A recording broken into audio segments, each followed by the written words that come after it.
जय हिंद साथियों, आप सभी का स्वागत है हमारे बेस्ट एग्जामिनेशन चैनल पर। तो दोस्तों, अगली क्लास में हम लोगों ने बात किया था कि संज्ञा संज्ञा के कितने भेद होते हैं। तो संज्ञा के हमारे 5 भेद होते हैं और वो हमारे कौन कौन से। पहला व्यक्तिवाचक संज्ञा, दूसरा जातिवाचक संज्ञा, तीसरा भाववाचक संज्ञा और चौथा हमारा होता है समूहवाचक और पांचवा हमारा द्रव्यवाचक संज्ञा होता है। तो उसमें आज हम बात करेंगे कि कैसे पहचाने कि कौन सा व्यक्तिवाचक संज्ञा है। तो उसके लिए आपको परिभाषा याद करनी पड़ेगी, जो कि आपको मैं आपको ऐसे ट्रिक बताऊंगा कि जैसे आपको परिभाषा याद नहीं करना पड़ेगा। जैसे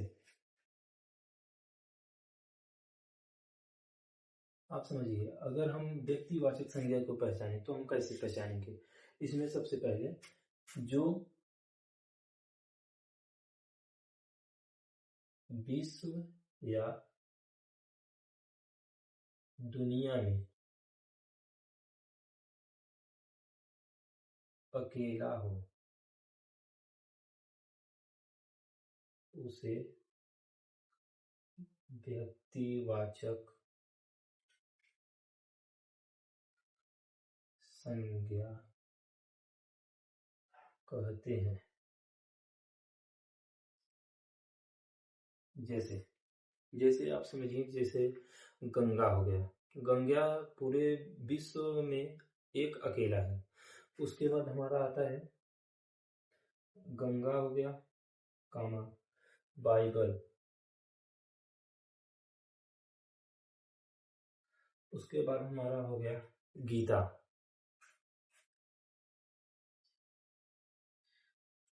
इत्यादि। जो दुनिया में अकेला हो उसे हम व्यक्तिवाचक संज्ञा कहते हैं। उसके बाद हमारा आता है जातिवाचक संज्ञा। अब यहाँ पे थोड़ा सा हाँ जगह थोड़ा सा कम पड़ा है, इसलिए हम इसको इरेज करने के बाद आपको दूसरा परिभाषा बताते हैं।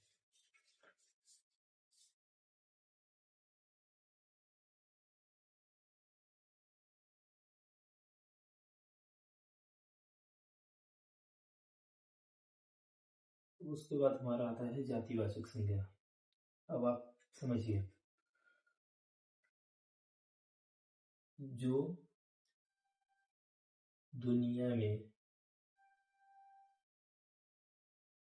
और भी है, ये हमारा ट्रिक है जातिवाचक संज्ञा को पहचानने के लिए। जो दुनिया में और भी है, जैसे फल, कामा फूल, कामा पशु इत्यादि। जैसे फल में आम भी हो सकता है, अनार भी हो सकता है। फल तो इसमें कई प्रकार के होते हैं। उसके बाद फूल, आप समझिए गुलाब का भी हो सकता है, गुड़हल का भी हो सकता है, इसमें चमेली का भी हो सकता है, कुछ भी। अब पशु, पशु जैसे बाघ हो गया, शेर भी हो गया, बकरी हो गया इत्यादि। ये सब हमारे जातिवाचक संज्ञा होते हैं। अब चलिए हम इसके बाद आते हैं भाववाचक संज्ञा।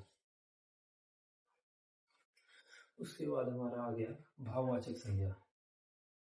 अब जिस शब्द में भाव उत्पन्न हो उसे भाववाचक संज्ञा कहते हैं।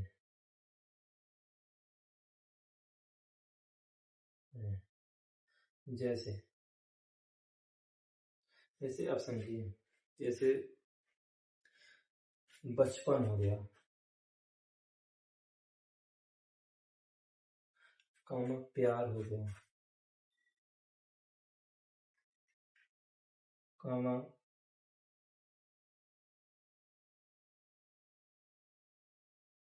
चोट हो गया इत्यादि। ये सब हमारे भाववाचक संज्ञा है। अभी हम आगे चलते हैं, समूहवाचक संज्ञा किसे कहते हैं। हमारा हो गया समूहवाचक संज्ञा। जैसे अब समझिए, कोई समूह की अगर बात की जाए, जैसे कक्षा हो गया, मेला हो गया, या तो हम कह सकते हैं अंगूर होता है, अंगूर के गुच्छे को